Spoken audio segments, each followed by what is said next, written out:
You are Locked On Wolverines Postcast, part of Locked On Sports Detroit on the Locked On Podcast Network. Your team every day.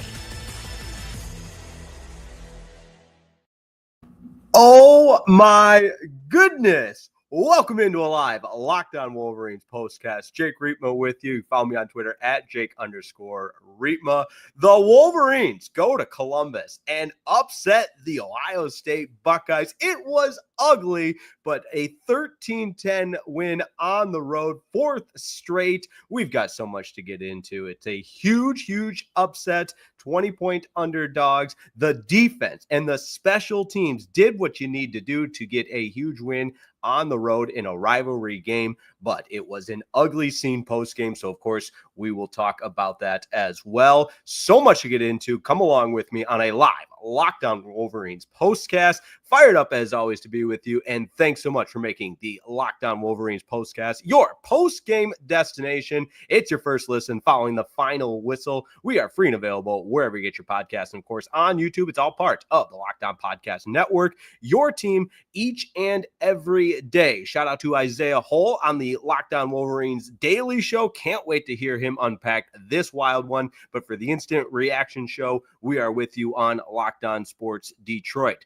How about a huge shout out for today's presenting sponsor? Today's episode is brought to you by Game Time. Download the Game Time app, create an account, use code LOCKEDONCollege for $20 off your first purchase. And here we go. Buckle up and dial it in. I don't even know where I want to start in this one, because you look at the play from an X's and O's standpoint, especially offensively. If you're like me, you pulled your hair out in this one. You suffered multiple cardiac episodes. If you're like Gus Johnson, you lost your voice in this one and had a couple of seizures in the broadcast booth today. I mean, there was, and that's not what I want to focus on, because I love Gus Johnson, but I think his best days are behind him. But there was a couple of times I'm like, man, what are you doing?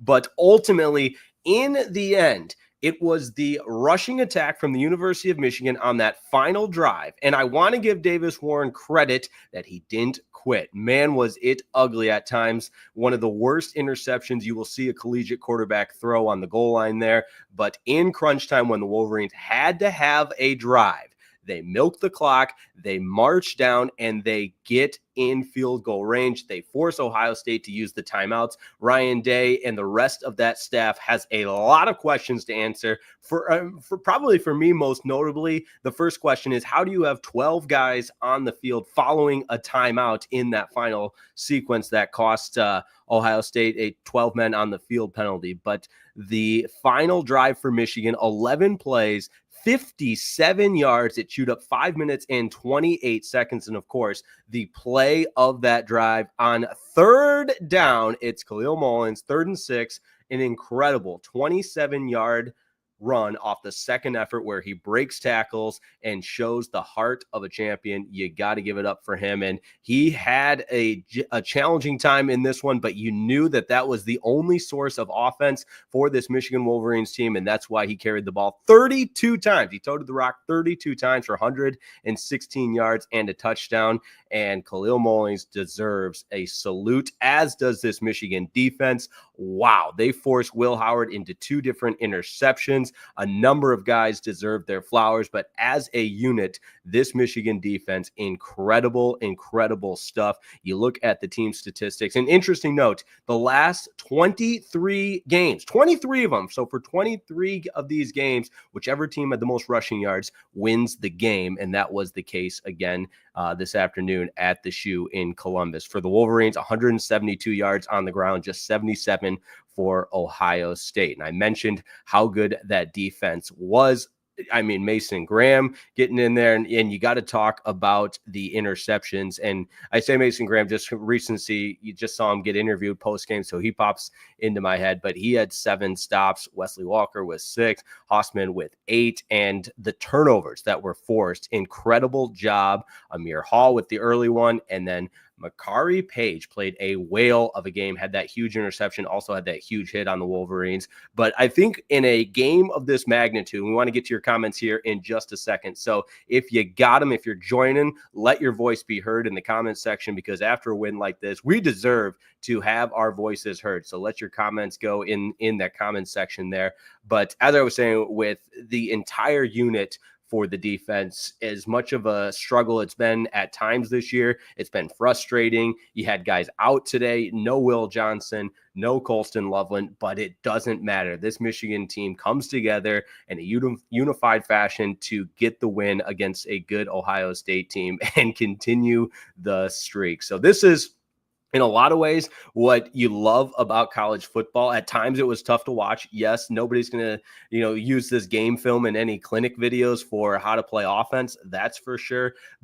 And we'll talk about the post-game scene at the end. That was unfortunately just an ugly, ugly scene that's going to put a dark cloud over this one for a little bit. But we'll touch on that towards the end of the program. But in the end, the Michigan Wolverines made the plays. And again, Davis Warren, I know I'm going all over the place here, but statistically a really bad game. A really bad game on the film when he goes back and watches it. But he does get the first down on that scramble on the final play, or the final drive that continued, where the Wolverines continued to chew up clock. And of course, chew up clock and pick up first downs and get Zavada in field goal range for that easy go-ahead field goal. Now, that's also a good segue into how good the special teams were for the Michigan Wolverines, whether it be in field position. I tweeted about a couple of them at the end of the first half. There was the net 60-yard punt that put the Buckeyes deep in their own territory. And then when the Buckeyes punted it, it was a short punt. Fair catch was called for by Moore, makes it. And the Wolverines are set up in wonderful field position.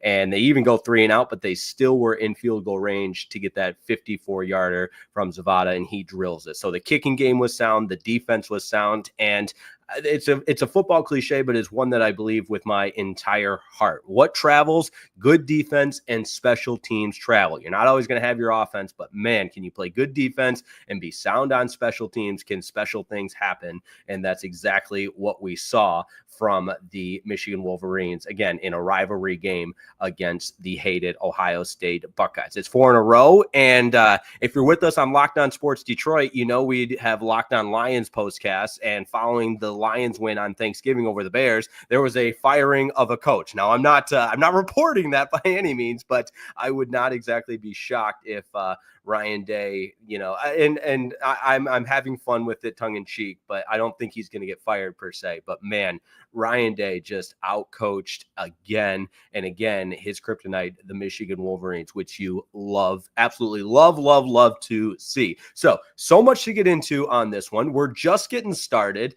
And again, that's the beauty of a live instant reaction show right after the post game, or right after the game, we get into the postcast so we can experience the highs of another Michigan win over the Ohio State Buckeyes. And for Ohio State, if I'm an Ohio State fan, then I was texting with one of my good friends, Chris Villar, that if you listen to WWJ Radio and the 97.1 The Ticket, where I used to work, he's one of the sports update guys. And it's just so frustrating for an Ohio State fan because they have the weapons. They had the advantage multiple times on the edge in the skilled positions, but a credit to Wink Martindale and this Michigan defense for making the plays.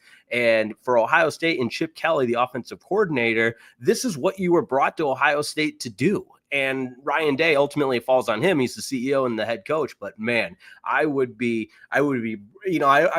necessarily end up like those viral videos of throwing or breaking my TV. But if I'm a Buckeye fan, my goodness, this one of all the 4 losses in a row, this would be the one that just would hurt the most. And you saw the frustration boil over.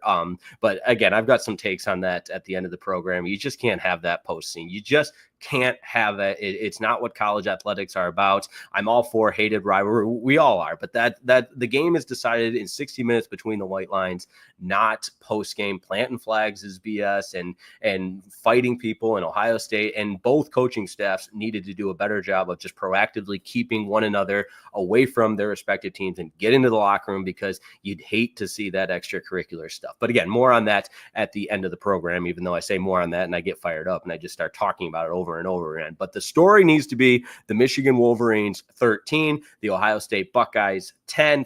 Michigan moves to 7-5 on the season, 5-4 in the conference. Ohio State at 10-2 and 7-2 in the Big Ten. Wow. What a game. We're going to keep breaking it down. I want to get to your comments next. And of course, if you miss any of this, it's available on Locked On Sports Detroit on our YouTube page and available wherever you get your podcasts on Spotify as well as Apple Podcasts. And we upload the audio version to the corresponding podcast. So this audio version will be on Locked On Wolverines. If you're with us later tonight for a doubleheader, we've got Locked On Pistons postcast, which will be available on the Locked On Pistons audio page. So it's all part of the Locked On Podcast Network, your team each and every day, and we are Locked On Sports Detroit. Your comments are next. Can't wait to hear what the people have to say after a Michigan victory over the Ohio State Buckeyes, 13-10, the final on this one. Your comments coming up next on the Locked On Wolverines postcast.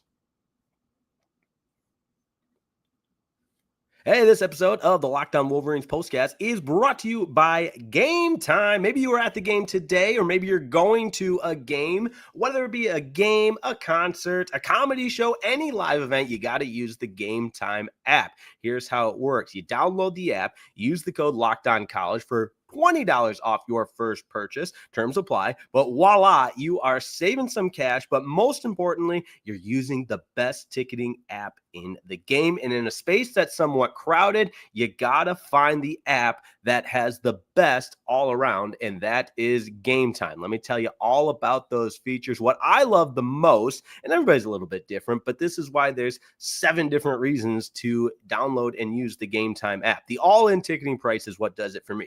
You toggle this feature in the app, and it shows the total upfront cost with no surprise fees. I like efficiency. Just give me the bottom line. Let me know what it's going to cost. So I turn this feature on in the app, and voila, there's no surprise fees at checkout. You're not going to think you're getting a great deal and then get slammed with a bunch of fees. No, just give me the bottom line. Let me know how much it costs. However, I also love the lowest price guarantee because that puts my mind at ease. It's peace of mind, people. Game Time will credit you 110% of the difference if you find a better deal. Game Time ticket coverage is the best in the game. Your purchase is covered with the most flexible customer service policy in the ticketing industry. And don't forget about that panoramic view in the app. You don't want to end up like the guy on Twitter that has the obstructed view every game he goes to. No, you see exactly where you're sitting in the app with a nice high resolution photo, none of the renderings or deception that some of those other ticketing apps might use. It's all right there for you. Transparency, it's a beautiful thing.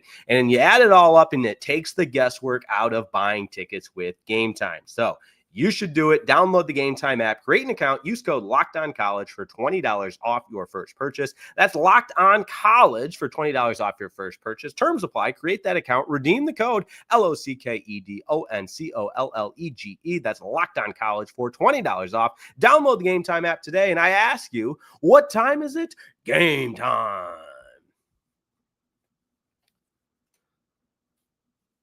All right, Michigan beats the Ohio State Buckeyes for an emphatic victory in the rivalry series, 4 in a row. It's a Locked On Wolverines postcast to break it all down. It was ugly at times, but the defense, special teams, and collectively, this Wolverines team gets it done. Mullings with over 100 yards on the ground, and the offense does just enough, 13 points to win it 13-10. But this is the fun part. We hear what the people have to say. Please keep your comments respectful, and of course, add a little value to the show. Daniel Barry Sports Highlights says, yo, Demetrius McNeil, I'm very that Ryan Day will receive, very confident maybe that Ryan Day will receive a pink slip. The postgame brawl was breaking out. Jake, your reaction to all of that? Well, that's what we're here for. My reaction to the postgame brawl is it can't happen. And I know tempers are hot.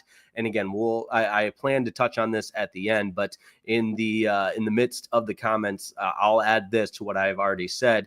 It takes a concerted effort after a game. I understand that. My father was the head football coach at Northwood University for many, many years, and I can remember after games that ended, the head coach has to be proactive. Both head coaches need to be more proactive to keep their guys away from the opposition. Now, in Division II football, they make everybody shake hands, which I just think is so archaic, because especially when a game ends like that, just get everybody away from the other team, celebrate with your teammates. You don't need, I understand the flag planting thing. Everyone's going to have a different opinion on that. I personally don't think you need to do that. You won the game, and it's only going to spark more. And then when you plant a flag at the opposition, think about that. If Ohio State did that at the Big House, a fight would erupt as well. So it's just asking for things that aren't a part of college football. The beauty of college football is what takes place on the gridiron, in between the white lines, in the midst of 60 minutes, among the dynamics of a game. That's why even the late hit, personal foul, stuff like that.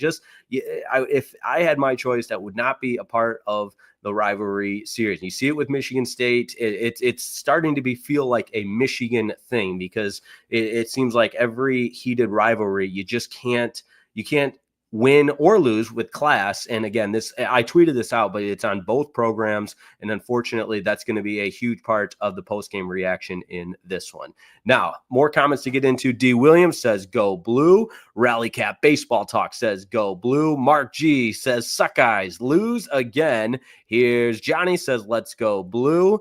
And one Singer says, hail to the victors. Forrest Cardoza, great job, Maize and Blue. As a Ducks fan, love to see this. All right, we got Oregon Ducks fans joining the stream as well. You got to love it. I'm a Detroit guy, says, great win by the University of Michigan. And I don't disagree with any of that. And again, if we want to do the X's and O's reaction to this one, I thought in the first half, especially, some of the notes I made from the first quarter was just you weathered the storm. And I go all the way back to that Quentin Johnson pass interference. And you look at the replay, there was some contact from Smith to Johnson. And I wasn't, on the second time through seeing that play, I do think that you could make a case that there was some contact initiated by Smith to Johnson. But ultimately, Johnson was beat. And in knowing the dynamics of the rule, knowing that it's a 15-yard penalty, it's not a spot foul, he commits the pass interference penalty that saves a touchdown. And ultimately OSU, instead of having the ball at the goal line, it's just a 15-yard, like in the NFL, if you commit a pass interference in the end zone, you get the ball at the goal line. So Johnson commits the pass interference penalty there. And then Ohio State, the drive continues, sure, with a 15-yard penalty and a first down. But instead of knocking on the door at the goal line, they're just 15 yards ahead. Michigan defense tightens up and ultimately holds them to a field goal. And then how about when Michigan got I did say this, and this is where I was wrong. Plenty of times I'm wrong, but in that opening sequence, down 3-0, Michigan elected to go for it on 4th and short inside the 10. They get stopped, but they get the interception 2 plays later by Hall. Tremendous stuff. And then again, the defense multiple times rose to the occasion. Another note I made, how about that Peyton O'Leary catch? Jumping now to the fourth quarter on that long drive on 3rd down for 18 yards. The walk-on Warren throwing it to the walk-on O'Leary, that's stuff that you love to see. So again, the offense certainly not sending this tape to any clinics for how to play offense, but doing enough to get the win. And the defense, my goodness, the defense, the special teams, that's how you win rivalry games. Credit to Sharon Moore and credit to Wink Martindale, the game plan defensively. And overall, I think Michigan's game plan to shorten the game and to keep Ohio State's offense off the field, to establish the running game. If you weren't with us in the opening, I mentioned how the team that has had the most rushing yards in this game has won the last 23 contests. Just insane stats right there. Okay. One more comment to get into, a couple more comments to get into. Make sure I've got all of them here. Zach Lucas says, go blue. Glenn Miller says, it's great to be a Michigan Wolverine. Go blue.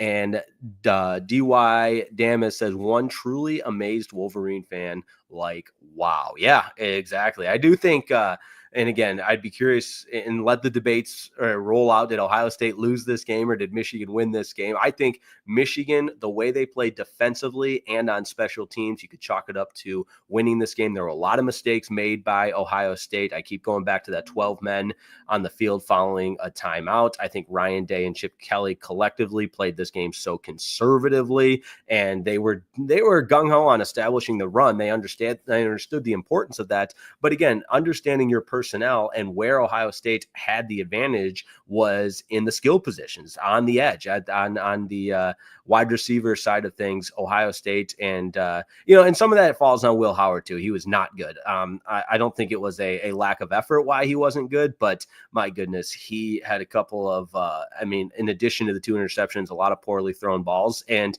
you give credit to that Michigan defensive line too, because all day they were making his life miserable, getting pressure on him as well. So you add it all up as a 20-point, whatever it was. I know Gus Johnson one time said 25-point underdogs. They weren't 25-point underdogs. I saw it at 19.5. I saw it at 21.5, and then everywhere in between. But obviously close to a 3-touchdown underdog on the road. You find a way to win this game. The coaching staff deserves a lot of credit. The players deserve a lot of credit. It's just too bad that there was the extracurriculars and the scene that there was post-game, because that puts a dark cloud on all of it. But we will tie a bow on this one. I wish I could stream for 6 hours after an exciting win like this. Like if it was a call-in radio show like I was doing on 97 The Ticket, we would certainly go for hours and hours and hours. But the old Locked On Boston, we got a formula which we stick to for sure. So appreciate everybody tuning in to a live Locked On Wolverines postcast. More to get to in the final segment of the program. We'll tie a bow on it and look ahead to what this means for Michigan and send you on your way. So Michigan beats Ohio State. We close it out next on the Locked On Wolverines postcast. Hey, this episode of the Locked On Wolverines postcast is brought to you by FanDuel. America's #1 sportsbook is FanDuel. And right now you can get ready to tackle all the action on the gridiron with FanDuel, America's #1 sportsbook.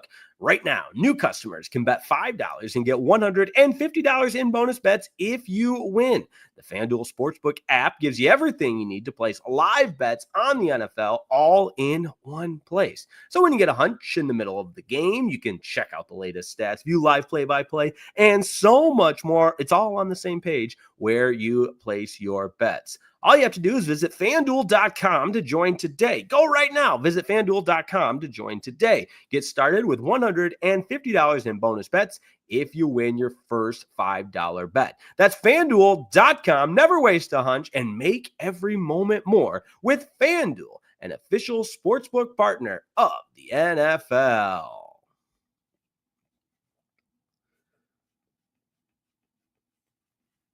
Final segment on the program. Michigan beats Ohio State 13-10.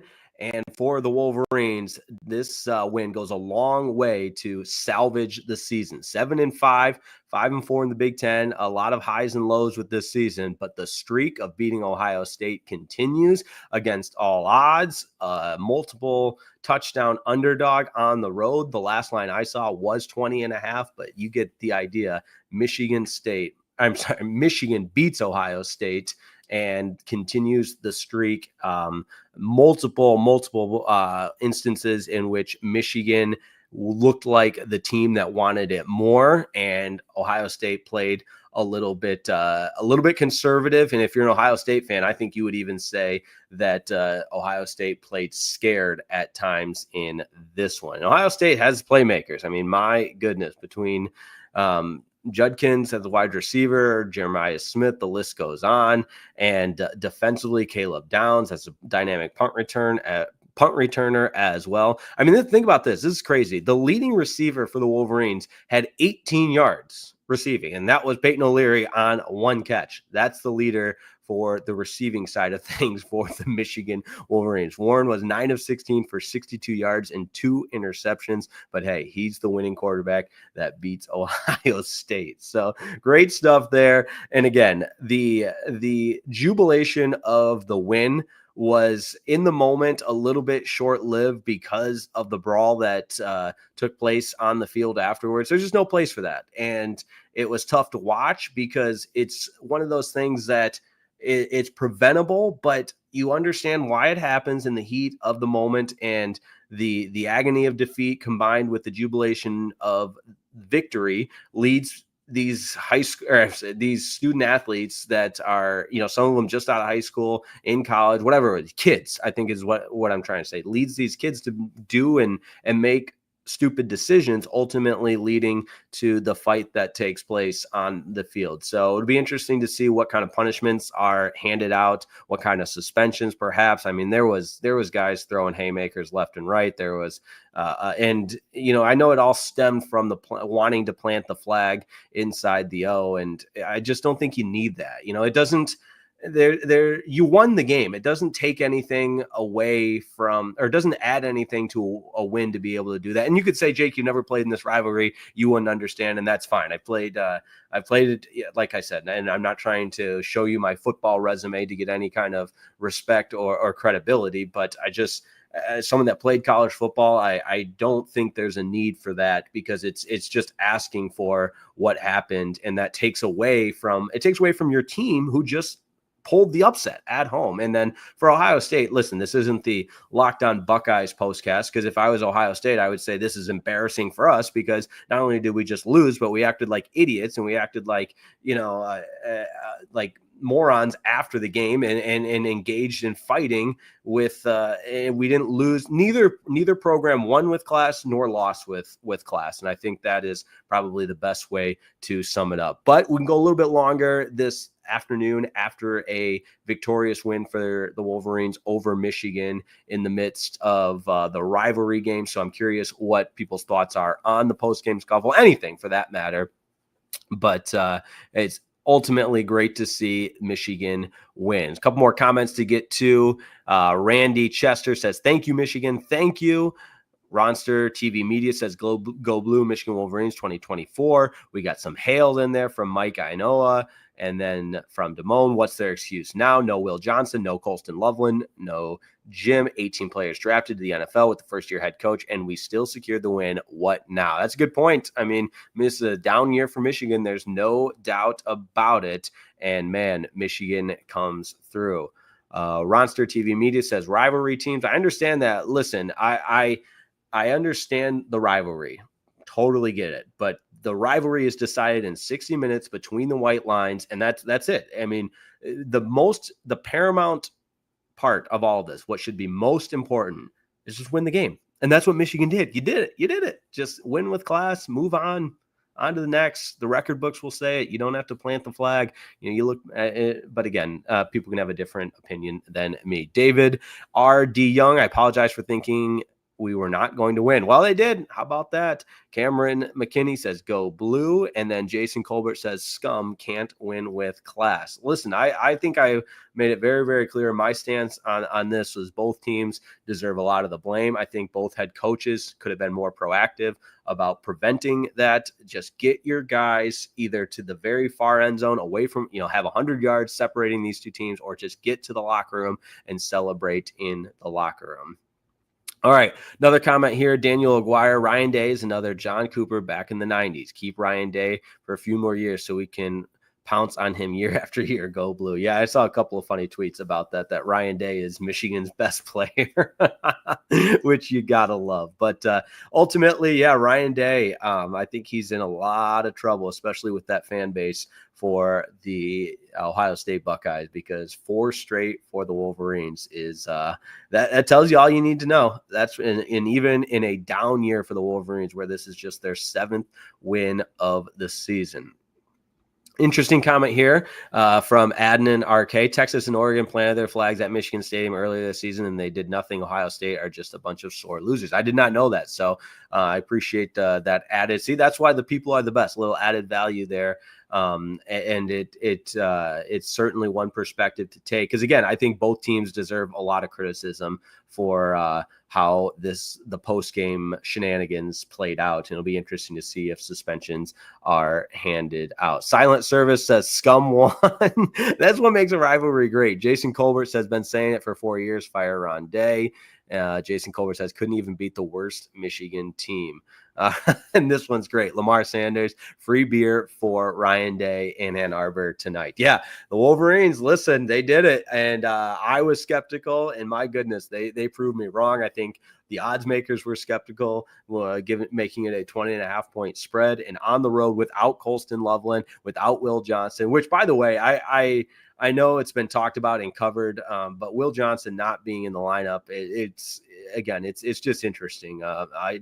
Nobody anticipated that he would be out this long with the injury that he had, and for it to prolong into the final week of the season was certainly surprising. Colston Loveland's injury wasn't disclosed, so we have no idea what could have kept him out of this game. But either way, Michigan gets it done, and those veterans deserve a lot of credit. A lot of guys on that Michigan team now 4-0 against the Ohio State Buckeyes, and that's stuff you tell your kids about, your grandkids about, and that stuff that lives on forever. There's no doubt about it. But Silent Service says, between the Lions and Wolverines, this has been a great weekend. It has. I said it in the top that maybe the Lions led to Matt Eberflus's firing. Maybe the Wolverines lead to Ryan Day's firing. We will see. But it's been an absolute blast being on the air for a Locked On Wolverines postcast. Make sure you check out the Locked On Wolverines daily show with Isaiah Hull, of course. And as always, don't forget that for your second listen, you got to check out the Locked On Big Ten podcast, where Craig